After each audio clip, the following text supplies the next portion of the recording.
Oi pessoal, eu sou Alessandro e vocês vão me perdoar o título do vídeo, mas não tinha outro possível. Por quê? Porque a editora Comic Zone está lançando, na verdade acabou de colocar em pré-venda, um gibi chamado Ministério. Por causa de uma parceria com a editora, eu pude ler esse gibi antes e fazer essa resenha aqui para vocês. Mas é o seguinte, se eu tivesse uma editora, a editora Ministério dos Quadrinhos, eu ia lançar esse gibi. Não tinha outro gibi para poder lançar. Eu tinha que conseguir esse gibi. Pô, imagina, a editora Ministério dos Quadrinhos lançando um quadrinho do Ministério. Ia ser sensacional. Enfim, mas vamos começar a falar do gibi, que é o que interessa, né?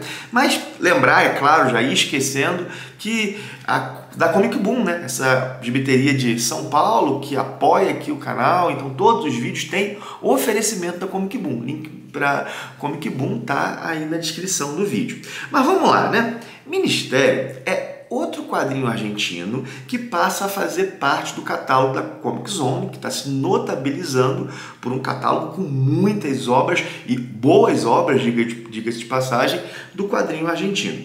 É um gibi do Francisco Solano Lopes, que é ninguém menos que o desenhista do Eternauta, e do Ricardo Barreiro, que fez Parque Chas, fez Cidade, fez Fortaleza Móvel, enfim, é um autor que tem sido lançado aqui no Brasil com certa frequência. E Ministério é uma distopia nos moldes tradicionais. O quadrinho argentino, bom, agora a gente já tem uma certa quantidade de gibis argentinos aqui para dizer isso, mas ele me parece ter um certo gosto pela distopia. Isso, com toda certeza, está ligado à relação crítica que a produção de quadrinhos e os quadrinistas argentinos têm com a ditadura desse país, né? A ditadura que durou aí um bom tempo na Argentina e que, bom, inclusive levou à morte quadrinistas. Então essa relação com a ditadura faz com que o gênero distópico ou um gênero de terra arrasada, de futuro totalmente destruído, ele seja comum e seja muito bem desenvolvido no quadrinho argentino. E bom, o Ministério, ele explicita muito bem essa crítica à ditadura, principalmente na sua última página. Não vou dar spoiler aqui, mas é o seguinte, nessa última página do Ministério, os autores parecem querer dizer que os lamentos da ficção refletem os lamentos da realidade. E Ministério, minha gente, nós temos um mundo totalmente destruído, acabado assim, e só sobrou um único edifício, um edifício gigantesco, um edifício de 5.000 andares, mas um único edifício assim. E o que restou da humanidade vive nesse edifício gigantesco. E toda uma estrutura social foi criada dentro desse edifício. E quando eu penso assim num edifício enorme, num edifício gigante, a principal referência literária que vem à cabeça é a Torre de Babel. Só que tem uma diferença do edifício do Ministério para a Torre de Babel. A Torre de Babel, ela foi criada para alcançar os céus. Já o Ministério, o edifício do Ministério, ele foi criado para se fugir do inferno. Só que ao se fugir do inferno, desse mundo destroçado, se cria um outro inferno dentro do próprio Ministério, dentro do próprio edifício. Dentro do edifício é gerado um inferno que tem como uma grande característica a burocracia. Todas as pessoas do Ministério, né, que vivem, o Ministério é o nome que se dá a essa sociedade, a esse prédio, assim, né? Todas as pessoas do Ministério, elas têm uma função numa estrutura burocrática. Estrutura burocrática essa que parece servir à própria estrutura burocrática e também aqueles que estão acima dela. Quando eu li, eu fiquei pensando, cara, esse gibi ele tem lampejos kafkianos. Mas não só kafkianos, mas também weberianos. O Weber tem uma ideia sobre a burocracia na modernidade, que a burocratização da vida ela alcançaria tal nível que nós viveríamos numa Iron Cage. Essa Iron Cage é a tradução dos Estados Unidos, numa gaiola de ferro. Foi feita, salvo engano, pelo Parsons. Essa tradução, nós vemos uma gaiola de ferro burocrática, ela não dá a noção total do original alemão. O original alemão seria numa crosta de ferro, numa manta que nos envolve. E essa burocracia opressora, né? E isso está aqui no gibi. Isso está presente em Ministério. E, bom, nós vamos ver um levante contra essa gaiola de ferro, contra essa burocracia opressora. E o estopim para esse levante, o estopim para a revolução é nada menos que o amor romântico.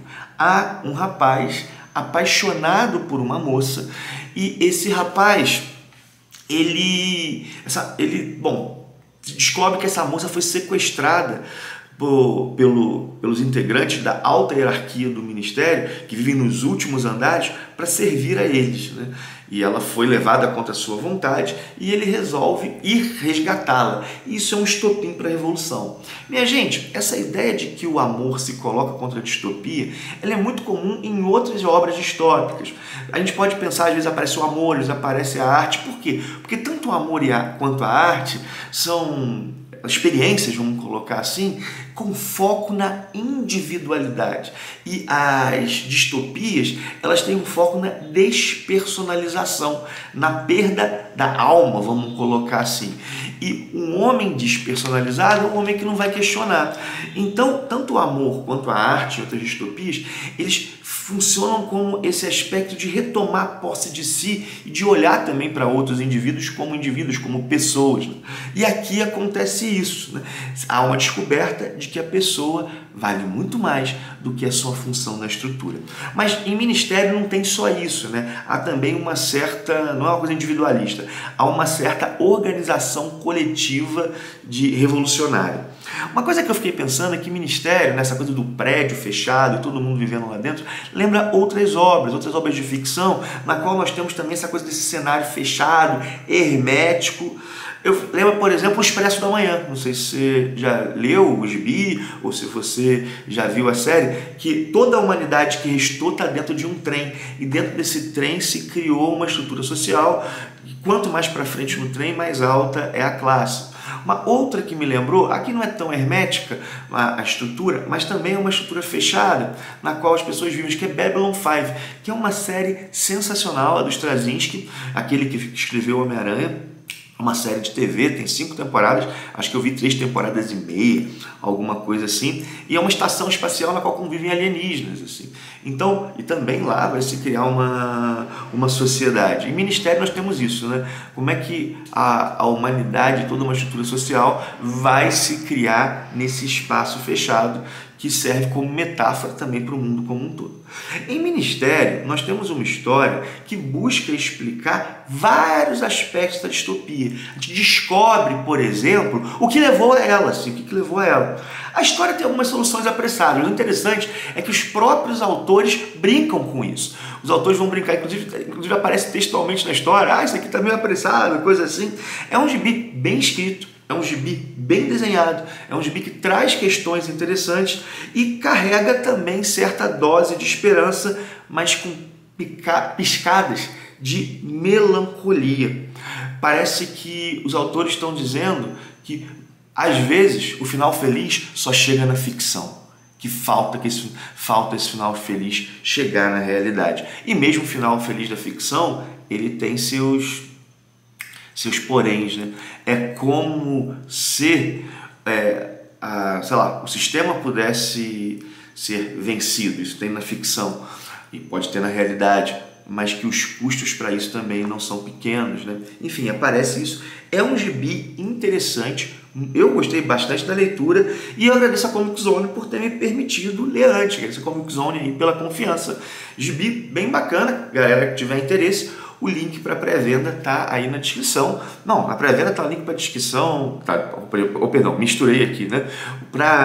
Na descrição tá o link para pré-venda, tem link da Amazon, tem link da Comic Boom. A galera sabe aí que comprando pelos links do canal ajuda demais aqui o ministério a se manter e a melhorar. Enfim, minha gente, valeu. Desculpa um pouco pelo barulho ambiente aí. Eu tô gravando de dia, normalmente gravo um pouco mais de madrugada para ter silêncio, mas hoje não teve tanto jeito. Valeu por ter assistido, curte, comenta, compartilha, usa os links do canal. Paro por aqui, um forte abraço e até o próximo vídeo.